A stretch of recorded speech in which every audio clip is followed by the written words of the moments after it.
시편 1절부터 6절 말씀 봉독해 드립니다. 여호와여 어찌하여 멀리 서시며 어찌하여 환난 때에 숨으시나이까. 악한 자가 교만하여 가련한 자를 심히 압박하오니 그들이 자기가 베푼 꾀에 빠지게 하소서. 악인은 그의 마음에 욕심을 자랑하며 탐욕을 부리는 자는 여호와를 배반하여 멸시하나이다. 악인은 그의 교만한 얼굴로 말하기를 여호와께서 이를 감찰하지 아니하신다 하며 그의 모든 사상에 하나님이 없다 하나이다. 그에게는 언제든지 견고하고 주의 심판은 높아서 그에게 미치지 못하오니 그는 그의 모든 대적들을 멸시하며 그의 마음에 이르기를 나는 흔들리지 아니하며 대대로 환난을 당하지 아니하리라 하나이다. 아멘. 감사합니다. 주님의 이름으로 여러분 각 심령들 또 각 가정에 예배드리는 손길을 축복합니다. 오늘 본문 시편은 여러 가지 악의 문제를 말씀하고 있습니다. 우리가 인생을 살다가 보면은 정말 잘 돼야 될 사람이 잘 안 되고 안 돼도 될 사람, 잘 안 돼도 될 사람들이 잘 되기도 하고 악인들이 망해야 되는데 망하지 않는 그런 것들을 가끔 보기도 합니다. 오히려 악인의 기세가 등등할 때가 너무 많죠.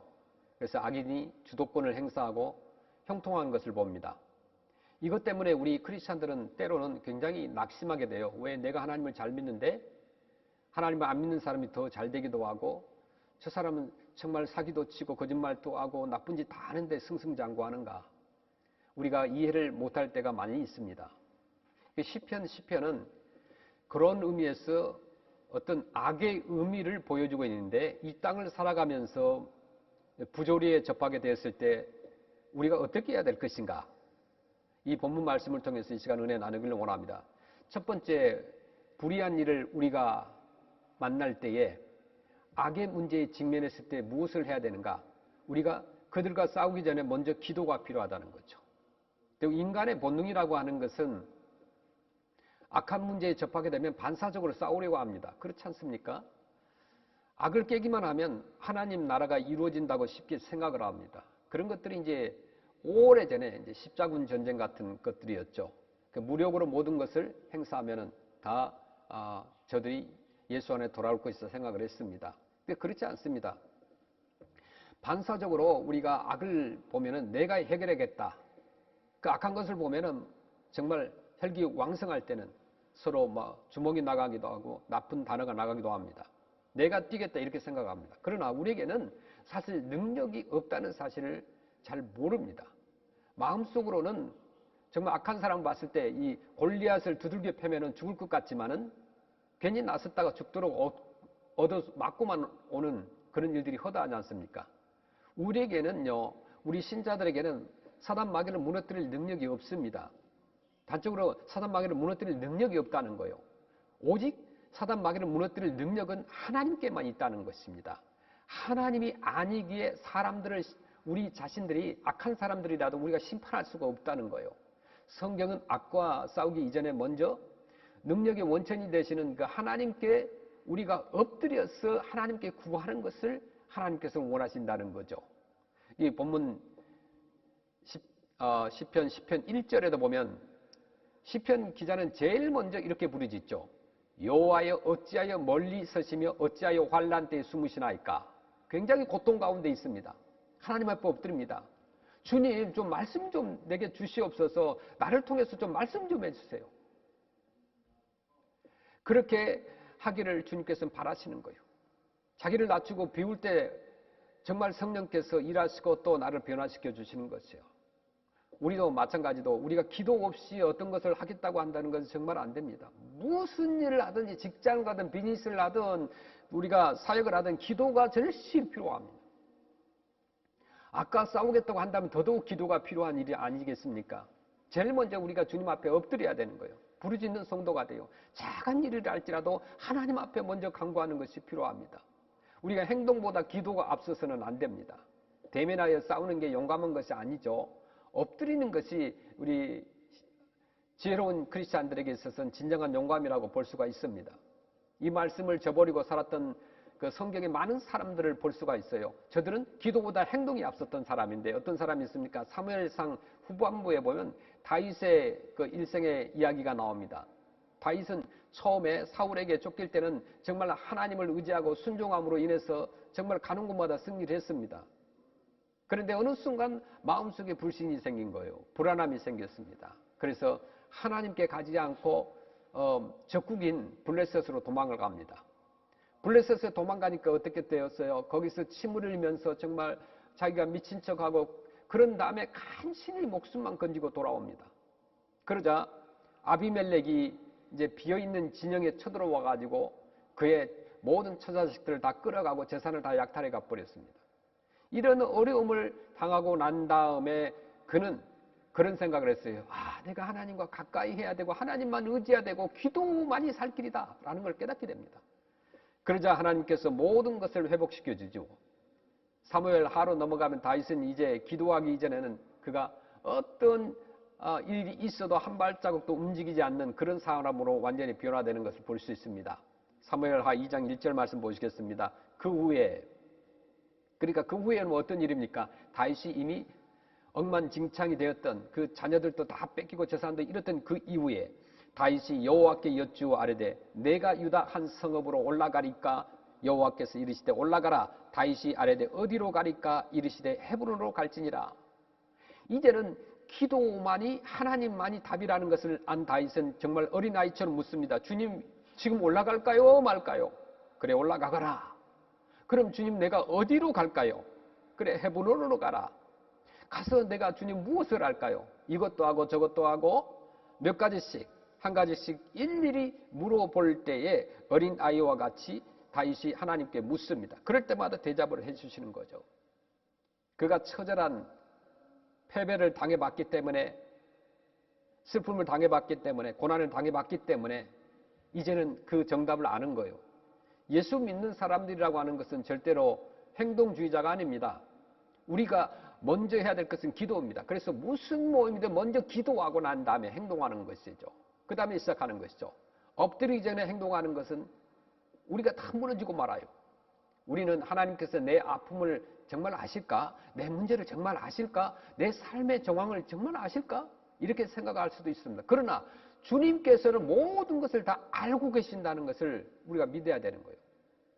우리가 행동한다고 되지 않습니다.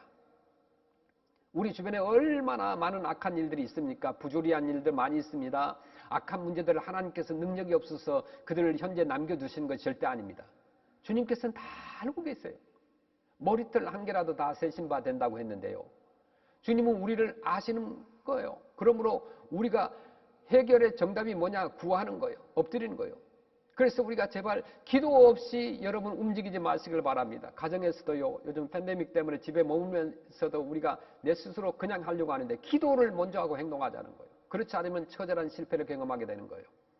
또 한 사람의 성경에 보면 실패자가 있어요. 행동으로 옮겼던 사람. 누구냐면 베드로를 예를 들어 수 있습니다.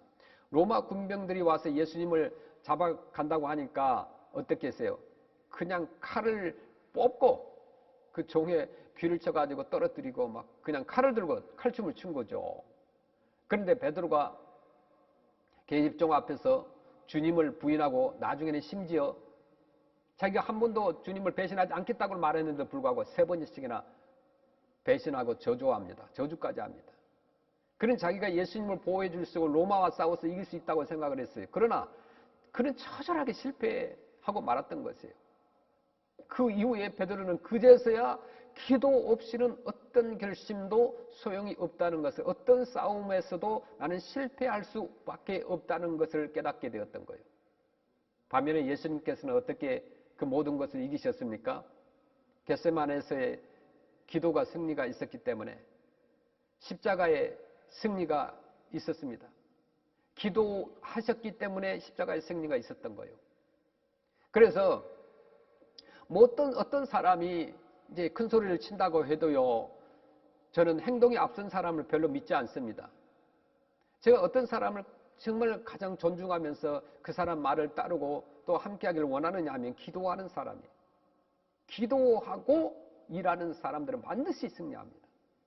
기도는 승리를 보증해 주기 때문에 그렇습니다. 기도는 우리의 결심을 보증해 주는 거예요. 악과 우리가 맞대고 있을 수 있잖아요. 악한 사람들과 맞댈 수 있을 수 있습니다. 우리가 그들에게 섣불리 나가지 마셔야 돼요. 먼저 엎드려야 됩니다. 이 코비드-19이라는 이것 자체도요, 우리가 섣불리 다가가서는 안 되는 거예요. 그래서 우리가 마스크도 쓰고 페이스 쉴드도 하고 거리두기도 하고 이렇게 하는 거예요. 뭐 믿음으로 나는 이걸 이길 수 있다. 그것도 좋습니다. 그러나 하나님께서는 우리에게 정말 모든 것들을 신중하게 하고 기도하기를 원하는 거예요. 기도해가지고 위로부터 능력을 받은 다음에 악한 마귀와 싸워서 승리하는, 그런 세상과 싸워서 승리하는 그런 거룩한 하나님의 백성들이 되어야 되지 않겠습니까?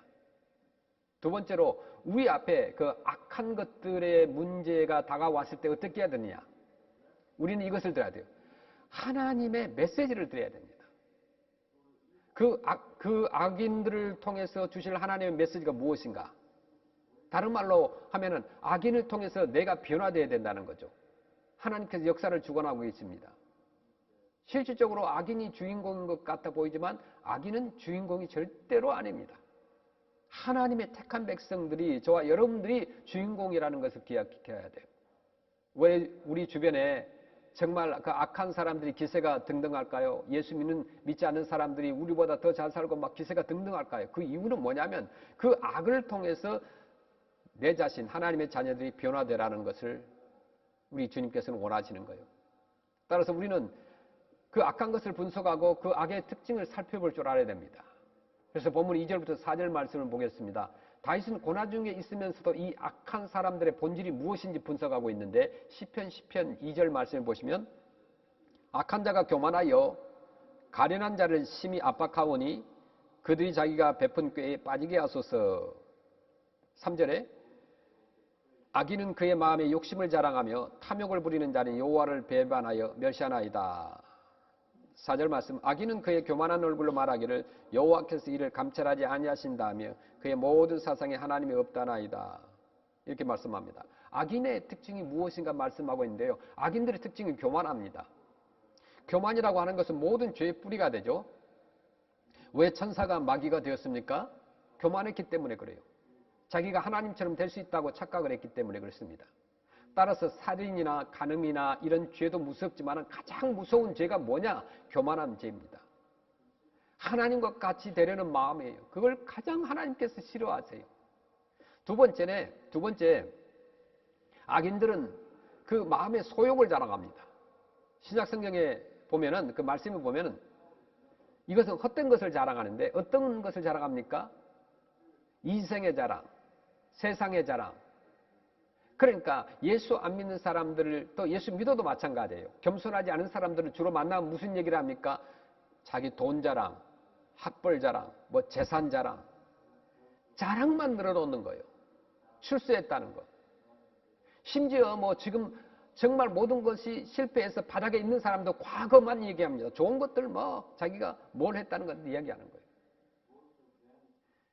세 번째는 악한 마귀는 탐심과 이익만 추구하게 합니다. 의를 위해서 살지 않고 이익을 위해서 살게 합니다. 어떤 사람이 악인인지 하나님의 택한 백성인지 알 수 있는 방법이 있는데 그것은 뭐냐면 그냥 딱 잘 익은 스테이크 고깃덩어리 하나 던져주면 되는 거예요. 악인은요, 그 맛있는 고깃덩어리를 던져주면 그냥 우르르 몰려오는 거예요. 이런 사람들이 악인들입니다. 반면에 하나님의 의를 말하면 막 몰려오는 사람들이 있어요. 그런 사람은 어떤 사람이에요? 의인입니다. 육신을 위해서 고깃덩어리를 쫓는 사람들은 보면 다 악인이라고 보면 되는 거고, 하나님의 메시지를, 하나님의 의를 위해서 물불 안 가리고 정말 순교하고 주님 앞에 몰려오는 사람들을 의인이라고 볼 수 있습니다. 교회는 의를 외칠 때 사람들이 몰려드는 곳이어야 된다고 봅니다. 이익을 던져놨을 때 물론 마음은 가고 싶겠지만 그것을 거절할 줄 알아야 하는 것이 교회입니다. 교회는 이익단체가 아닙니다. 퍼주는 것이에요. 나눠주는 것이에요. 네 번째는 하나님이 없다고 한다는 거예요. 악인들은요, 무신론을 합니다. 그러니까 하나님이 없으니까 어떻게 돼요? 하나님이 없으니까 나를 지켜주고 심판할 사람이 없으니까 자기 멋대로 하는 거예요. 교만을 자랑하고 이익을 위해서만 삽니다. 그러나 우리는 하나님을 위해서 뛰고 사상 가운데 하나님이 있는 사람들입니다. 지금 다윗은 악인을 분석하면서 자신이 어떤 존재인가를 깨닫고 있습니다. 그래서 자기는 겸손하게 살겠다 그러면서 하나님만을 자랑하겠다고 고백하는 거예요. 하나님께서는 이 악한 자들을 통해서 택한 백성들이 변화되기를 원하십니다. 그 대표적인 사람이 어떤 사람입니까? 성경에 많은 사람이 있지만 야곱을 들을 수 있는데, 야곱은 하나님의 은혜가 무엇인지를 아는 사람이었습니다. 하나님의 축복이 무엇인지 아는 사람이었어요. 그러니까 쉽게 말해서 하나님을 사랑하는 사람이었다라고 말할 수 있습니다. 그러나 하나님을 사랑하지 않으면 인격이 어떻게 돼요? 형편이 없어집니다. 정말 사기치고 교활하고 야비합니다. 이런 사람이 과연 하나님을 섬기는 사람일까 하는 생각이 들 정도로 아주 형편이 없습니다. 그런데 하나님께서는 야곱을 사랑하십니다. 인격이 변화되기를 원하십니다. 그때 그 야곱의 못난 것들을 못난 부분을 다듬기 위해서 누구를 사용합니까? 삼촌 나반입니다. 이 삼촌 나반은요, 사실 야곱보다 더 야비한 사람이에요. 야곱보다 더 비정한 사람이었어요. 야곱보다 훨씬 더 사기에 능한 사람이었어요. 우리가 성경에서 그런 걸 볼 수 있잖아요. 얼마나 야비했습니까? 나반을 사랑하는 딸에게요, 양치기를 시킬 정도로 매정을 했습니다. 그래서 딸 라헬을 얻으려는 야곱에게 7년 동안 일을 시켰고 또다시 7년 동안 일하게 만듭니다. 그 완전 사기꾼 아니겠습니까? 자기 딸을 사랑하는 그 사위에게 그 딸을 대신 주는 일을 하게 만드는 거거든요. 7년 동안. 그래서 20년 동안에 삼촌 라반이 10번이나 품삯을 주지 않았습니다. 하나님께서 왜 야곱을 이 사기꾼 라반 밑에서 일하게 만드신 줄 아십니까? 그 이유는요, 인격이 변화되게 하시려는 의도였다는 거예요. 과거에 야곱의 자신의 모습을요, 외삼촌을 통해서 바라보라는 거였어요. 우리 주변에 라반들이 얼마나 많습니까? 라반과 같은 사람들 얼마나 많습니까? 내 직장에도 비즈니스 현장에도 또 주변에 보면은요, 같은 교회를 다니기도 하지만 우리 크리스찬들이지만 라반과 같은 사람들이 내 주변에 왜 있을까? 하나님 왜 그런 사람을 내 주변에 주셨을까? 어리석은 사람은요, 그 라반과 싸우려고 합니다. 여러분, 싸울 필요가 없어요. 하나님께서 주변에 그 라반과 같이 그러한 사람들, 존재하는 악을 제거하라고 우리를 부르시지 않았습니다. 절대로 그러지 않았어요. 하나님께서는 야곱이 라반을 통해서 변화되기를 원하셨다는 거예요. 그 야곱이 하나님의 은혜를 사모하는 사람, 기도하는 사람으로 변화되니까 라반은 어떻게 됐어요? 다 사라져 버린 거예요. 잊지 마시길 바랍니다. 라반과 싸우면 죽을 때까지 그 라반은 사라지지 않습니다. 오늘날 우리 기독교가 우리 크리스찬들에게서 악의 문제와 관련해서 피하고 도망한다고 하는데 우리가 사실 그렇지 않습니다. 이 땅이 전부가 아니고 우리 크리스찬들은 죽고 난 후에 저 천국과 지옥이 있는 것을 믿는 믿음이 오히려 숭배하면서도 박해자를 용서하게 한다는 거예요. 하나님의 최종적인 심판을 놓치면 우리 기독교는요, 하나 사회운동에 불과합니다. 우리가 저들과 막 싸우고 깃발 들고 총 들고 나가고 그렇게 할 필요가 없다는 거예요. 하나님의 뜻을 이해하면 되는 거예요. 순교자들은 주변의 많은 부조리를 보면서도 믿음이 순수해졌습니다. 오히려 그때는 그들은 주님께 더 가까이 가게 됩니다. 자기를 핍박하는 사람이 죄인이라는 사실, 그것 때문에 그들을 불쌍히 여겼습니다. 그래서 기도합니다. 저는 이것이 우리 기독교라고 생각합니다. 부조리 앞에서 이 사실을 우리가 많은 리더자들도 깨닫고 저와 여러분도 깨달아야 될 줄로 믿습니다. 마지막으로 우리가 악한 문제에 접했을 때 어떻게 해야 되느냐? 우리가 마지막으로 그 악이 사라지도록 기도하는 것이 필요합니다. 그리고 싸워야 돼요. 그러나 그 동기는 어떤 개인의 원한이나 미워서가 아니라 하나님의 의의 회복에 초점을 맞춰야 됩니다. 내 원한이 아닌 거예요. 그래서 시편 기자는 지금 굉장히 헷갈리고 있죠. 시편 5절 말씀 보시면은 그에게는 언제든지 견고하고 주의 심판은 높아서 그에게 미치지 못하오니 그는 그의 모든 대적들을 멸시하며 그의 마음에 이르기를 나는 흔들리지 아니하며 대대로 환난을 당하지 아니하리라 하나이다. 아멘. 우리가 잘 아는 시편 1편에 보니까 의인의 특징이 견고하고 요동하지 않는 것이라고 했어요. 그런데 현실을 보니까 악인은 하나님이 없다고 하면서도 자기는 견고하다고 호언장담을 합니다. 이때 다윗이 그러죠. 주님 이럴 수가 있습니까? 이건 하나님의 의가 무너지는 일입니다. 다시금 하나님의 의를 채워주세요. 의인이 경고하고 요동하지 않게 해주시고 악인을 멸해주세요 라고 기도합니다. 그래서 12절의 기도를 들어보시길 바랍니다. 시편 12절에 여호와여 일어나옵소서, 하나님이여 손을 들어옵소서, 가난한 자들 잊지 마옵소서. 시편 5절에 악인의 팔을 꺾으소서, 악한 자의 악을 더 이상 찾아낼 수 없을 때까지 찾으소서. 이것은 단순한 분풀이가 아닙니다. 기도하면서 하나님의 개입을 요청하면서 자신은 겸손히 엎드립니다. 기도하고 나서는 절대로 그냥 물러설 수가 없습니다. 머물러 있을 수 없습니다.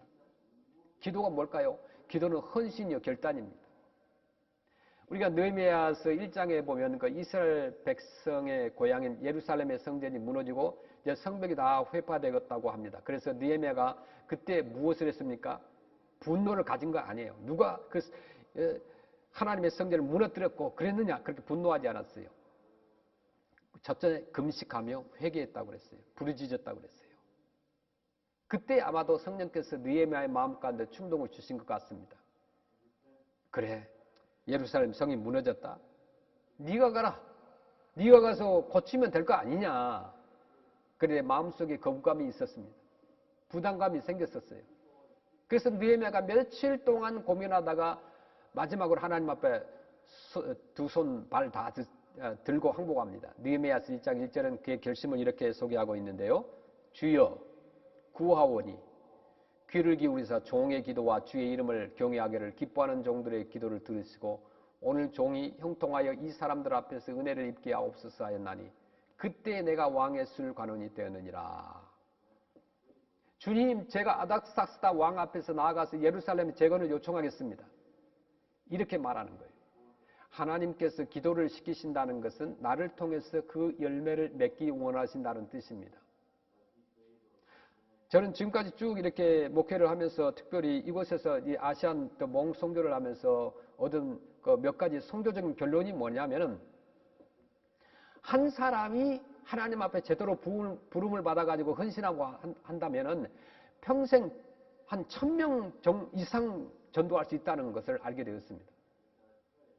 조금 영향력 있는 사람이 열심히 뛰기만 하면 뭐 1000명, 2000명, 10,000명을 건질 수가 있다는 거죠. 저 여러분 뭐 대부분 봤을 영화죠. 오래전에 나왔던 영화가 신들러 리스트인데 지난번에 저는 다시 한번 봤습니다. 이 영화가 뭐 크리스찬 영화는 아니지만은 그 영화가 주는 의미가 있더라고요. 그 영화의 마지막 장면을 보는 그 신들러는 그렇게 얘기를 하죠. 자기가 끼고 있는 반지나 이런 것을 만지면서 내가 조금만 더 열심히 뛰었다면, 내가 이 반지를 팔았더라고 한다면 몇 사람을 더 생명을 건질 수가 있었을 텐데, 그런 얘기를 합니다. 오늘날 우리 크리스찬들 가운데 또 아니면 선교사나 목회자 가운데서 정말로 신들러 리스트 같은 그런 영향력을 가지고 영혼을 구원한 사람이 과연 얼마나 있는가. 저와 여러분들에게 각자 리스트가 있어야 돼요.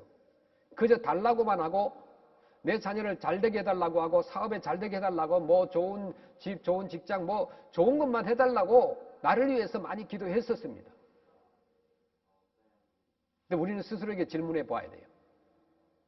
여태까지는 나를 위해서, 나만을 위해서, 나의 행복을 위해서 기도의 리스트를 가지고 있었다고 한다면 이제 영혼을 위해서 투자해 보겠습니다. 그런 리스트를 가지고 있는가?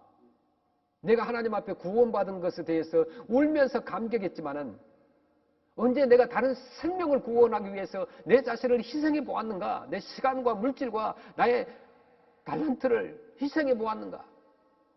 이것이 없다고 한다면 성경은 분명히 그렇게 얘기하는 거예요. 외식하는 자들이다. 성경에 보면은요, 무화과 나무의 비유를 나옵니다.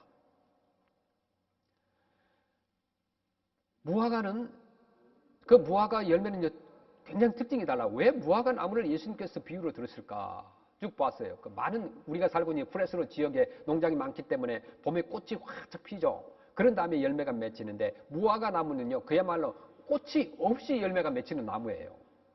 여러분 보셨죠? 우리는 영적인 무화과가 되어야 된다는 거예요. 왜 하나님께서 무화과 나무를 비유로 들으셨을까? 그 많은 나무 가운데서 꽃자랑하지 말라는 거죠. 우리 크리스찬들은 꽃이 되려고 합니다. 무화과 나무에 꽃이 안 핍니다. 그러나 그 열매는 모든 사람 앞에 사랑을 받습니다. 교회는 꽃이 아니라 열매라는 거예요. 우리 신자들은 꽃을 나타내고 하지 말고 열매를 하나님 앞에 드려야 된다는 거죠. 각자가 열매 맺음으로 하나님께 영광을 돌리는 그런 거룩한 하나님의 자녀들이 되기를 바랍니다. 저와 여러분이 받은 것이 너무나 많습니다. 생각해 보니까 너무나 많아요. 정말 만 가지 은혜를 받았다. 이런 찬양의 고백처럼요. 만 가지 이상을 받았어요. 보니까. 내가 이제 모든 은사를 다 동원해가지고 주님이 그렇게도 원하시는 한 영혼을 살리는 일에 매진하는 그런 크리스찬들이 되시길 바랍니다. 열매를 거두기 위해서는요. 내가 가진 장점을 더 강화시키는 것이 중요합니다. 앞으로 지금도 마찬가지입니다만 지난주에 모데스토에 있는 타이완 출신의 한 분 선교사님과 미팅을 했습니다. 그분이 한 20년 정도 이 선교를 하는데 중국 선교를 하고 아시아 선교를 합니다. 소수민족 선교를 하는데 한번 만나자고 해서 가서 만났어요. 근데 참 이 타이완, 대만 사람 그리고 중국 사람들 많이 만나고 목회자를 만났지만 이분처럼 뜨거운 열정을 가진 사람이 없어요. 보니까. 그런데 그분이 왜 저를 만나자고 했느냐. 자기가 수많은 외국인들 선교사들을 만나고 그래 봤지만은 한국 사람처럼 열정을 가진 사람이 없다는 거예요. 그래서 한국도 몇 번 갔고 왜 한국 사람들은 그렇게 선교 열정이 강한가. 한국 사람들은 아시아에서 블러드가 가장 뜨겁다. 그렇게 얘기하더라고요. 너무 핫한 사람들이다. 그래서 자기는 그게 너무 좋아가지고 한국 사람들과 이렇게 협력을 해가지고 선교를 하고 그러는데 이제 제가 이쪽에 이제 아시안 선교를 하고 있다 보니까 함께 만나서 얘기를 나눴습니다. 그리고 결국은 뭐냐? 하나님께 이 시대에 제가 얘기한 것이 아니에요. 그분이 얘기합니다. 한국 사람들을 들어 쓰신다.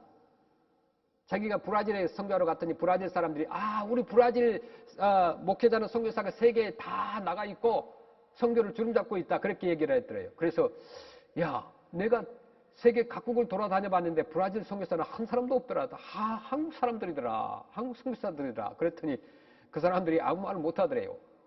이분 브라질 아마존 정글 속에도 한국 사람들이 있으니까. 그들이 보낸 목회자들보다 한국 선교사들이 훨씬 더 많은 거예요. 그래서 앞으로도 과거에도 현재에도 앞으로도 이 세계 선교가 우리 한국 사람들에 의해서 좌우될 거라는 것입니다. 한국은 인터넷에 너무 강하죠. 교회 인터넷이 나빠가지고 가끔 버퍼링이 나고 끊어질 때가 있죠. 이게 미국의 현실입니다. 한국은 속도감이 있어요. 그래서 이 대만의 선교사님을 만났는데 그분이 저에게 들어오라고 하면서 농담으로 하는 말이 뭐라고 하느냐. 패스트 빨리빨리 이렇게 얘기하는 거예요. 그래서 놀랐어요. 아니 이 사람이 한국말 가운데 안녕하세요도 아니고 다른 말도 아니고 빨리빨리라고 얘기하는 거예요. 저한테 빨리빨리 들어오세요. 그래서 우리 한국 사람들 어디를 가든지 빨리빨리로 외칩니다. 그래서 남들이 10년 걸려서 해결할 고속도로를 3년이면 끝내고 아파트를 5년 걸려서 지어야 될 것을 2년이면 지어버립니다. 물론 실수도 있어요. 그래서 무너진 것들도 있었죠. 그러니까 실수가 없도록 잘 노력하고 빨리 단점을 수정했기 때문에 우리가 부흥할 수가 있는 거예요. 선교도 마찬가지였어요. 얼마나 한국 사람들 실수를 많이 했는지 몰라요. 선교제 가서 바로 열매를 맺어야 되니까 얼마나 충돌이 있겠어요. 두 번째, 왜 한국 사람들 쓰시는가? 우리 한국은요, 좁은 땅이 강점이라고 생각을 합니다. 미국에 살고 있는 우리들이 알고 있잖아요. 미국의 인터넷 랜의 속도보다 한국의 랜 속도가 훨씬 빠릅니다. 그 이유는 미국이 워낙 넓은 나라이기 때문에 전국을 랜으로 연결시킨다는 그 자체가 불가능해요. 비용도와 효율성에서 떨어지잖아요. 한국은 땅이 좁기 때문에 대부분 다 다닥다닥 붙어 있어요. 그래서 이것이 살아가는 데는 좀 답답할지 몰라도 통신망을 연결하는 데는 이보다 좋은 것이 없잖아요. 아파트에 그냥 선 하나만 들어가면 수백 가구가 인터넷을 연결할 수가 있습니다. 땅이 좁기 때문에 마음만 먹으면은 전 국토를 섬까지 다 그냥 하이스피드 인터넷 랜으로 깔 수가 있잖아요. 그래서 우리 한국 사람들 생각해보니까 우리의 단점을 장점으로 바꾸어서 하나님께서 사용하시더라 이거요. 얼마나 우리도 성질도 급합니까? 질투도 많습니까? 그런데 하나님께서 그런 단점이 있지만은 장점을 들어가지고 선교를 위해서 쓰고 계신다는 거예요. 우리가 부족한 것이 많습니다. 내가 부족한 것이 많습니다. 그러나 그것이 하나님께는 선교하고 영혼을 구원하는 데 장점이 되는 것들이 얼마나 많이 있는지 몰라요. 내가 어떤 친구와 지내고 있는가가 중요하잖아요. 기도하는 친구가 내 옆에 있다고 한다면 나도 기도하게 됩니다. 기도하고 싶은 마음이 들게 돼요. 나도 저렇게 기도할 수 있겠다라는 생각이 듭니다. 마찬가지로 선교를 하는 사람이 옆에 있으면 나도 따라가서 할 수 있다는 생각이 드는 거예요. 그래서 선교하는 교회 가보면 전부 다 선교하겠다고 하는 거예요. 왜냐하면 그 영향력이 얼마나 큰지 몰라요. 집에서도 가장이 그렇고 부모가 마찬가지고 기도한다 누군가가 기도하는 사람이 아내든 남편이 있으면 함께 따라 기도하게 돼 있습니다. 베드로전서 3장 15절 말씀을 보시겠습니다. 너희 마음에 그리스도를 주로 삼아 거룩하게 하고 너희 속에 있는 소망에 관한 이유를 묻는 자에게는 대답할 것을 항상 준비하되 온유와 두려움으로 하고. 아멘. 우리 크리스찬이라고 하는 것은 세상을 향해서 영적으로 갈급함이 있는 인생이 돼야 되는 거죠. 여기서 우리는 두 가지 태도를 배워야 되는데, 첫째는 앞서간 신앙의 선배들을 귀중히 여겨야 된다는 거예요. 나보다 앞선 사람들을 시기하고 질투하는 것은 공동체의 적입니다.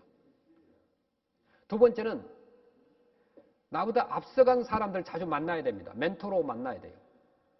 제가 이게 선교를 하면서 가장 큰 영광은 뭐냐면은 나의 진짜 스승이 누구인가? 그렇게 물었을 때 나의 진짜 스승은 영원한 예수 그리스도가 나의 스승이라는 것이죠. 그러니까 제가 이제 사역을 하면서 목회를 하면서 가장 큰 기쁨이 있을 때 언제인가 하면 예수를 안 믿었던 사람이 예수님 앞에 나와서 예수님을 구세주로 믿고 영접하고 변화되어 가지고 일꾼이 된다는 거예요. 금요일에 우리 스쿨 런치 드랍오프하는 360명 정도 학생들에게 나누는데 거기에 함께 와서 도와주는 청년이 있습니다. 주희라는 몽 청년이에요. 그 형제가 1살 때 이 프레스에서 만났어요. 1살 때. 막 아장아장 걸어다닐 때, 통통해야지 걸어다닐 때 만났는데 그 아이가 자라가지고 지금 헬퍼가 된 거예요. 그런 것을 보면 참 하나님 앞에 막 영광을 돌리고 싶어요. 큰 기쁨이 생겨요. 1살 때 만나가지고 저렇게 하나님을 만난 아이가 커가지고서 계속해서 하나님의 일을 돕고 있으니까 얼마나 기쁘겠습니까? 예수님을 만나서 변화된 쓰임받는 사람이 되는 것이 가장 큰 기쁨이라는 거죠. 우리는 살아가면서 어려움을 당할 때 그것이 나의 어려움이든 다른 사람의 어려움이든 참 이해하기 힘든 일들이 있습니다. 하나님이 살아계시면 왜 이런 일이 일어날까 하는 질문을 하게 됩니다. 믿음대로 생각하고 행동하기 쉽지가 않습니다. 그러나 그때가 바로 우리가 믿음을 가졌다는 것을 증명할 수 있는 기회라는 거죠. 하박국 선지자도 이와 같은 질문을 합니다. 하박국 1장 2절에 여호와여 내가 부르짖어도 주께서 듣지 아니하시나니 어느 때까지일까 내가 강포로 말미암아 외쳐도 주께서 구원하지 아니하시나이다. 하박국 1장 3절에 어찌하여 내게 죄악을 보게 하시며 패역을 눈으로 보게 하시나이까 겁탈과 강포가 내 앞에 있고 변론과 분쟁이 일어났나이다. 4절에 이러므로 율법이 해이하고 정의가 전혀 시행되지 못하오니 이는 악인이 의인을 에워쌌으므로 정의가 굽게 행하여집니다. 아멘. 하박국 선지자가 보는 이 상황에서 그는 하나님께 의문을 던집니다.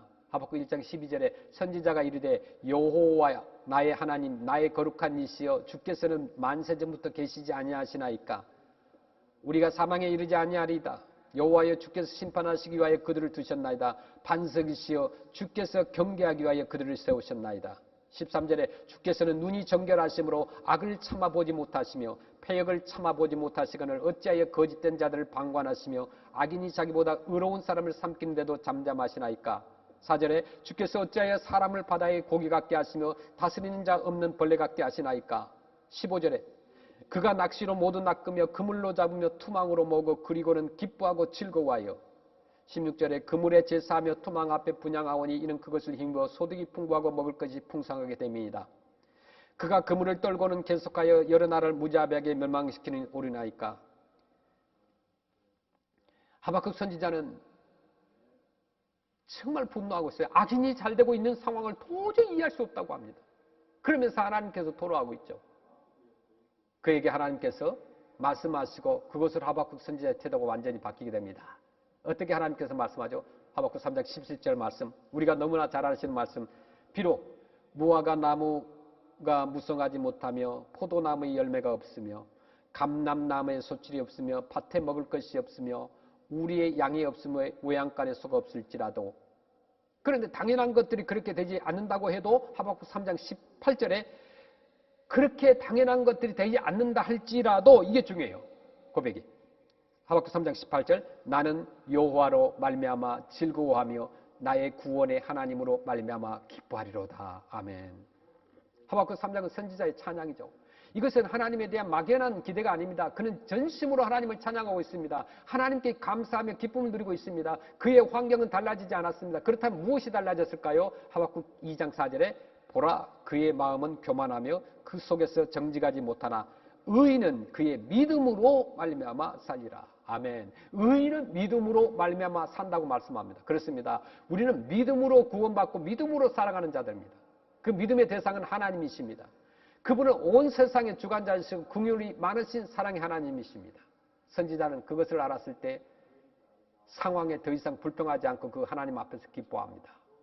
여러분이 보고 있는 현실, 여러분을 힘들게 하고 불평하게 하고 원망하게 하는 그런 현실을 바라보지 마시고 하나님을 믿음의 눈으로 바라보시기를 간절히 축원합니다. 우리는 이 모든 상황 속에서 항상 하나님께 무엇을 하기 전에 기도해야 될 줄로 압니다. 항상 하나님께서 주시는 메시지를 드려야 합니다. 하나님께서 악이 사라지게 해달라고 기도해야 돼요. 절대로 잊지 마시길 바랍니다. 믿음의 눈으로 우리 모두가 승리하기를 간절히 주의 이름으로 축원합니다. 아멘.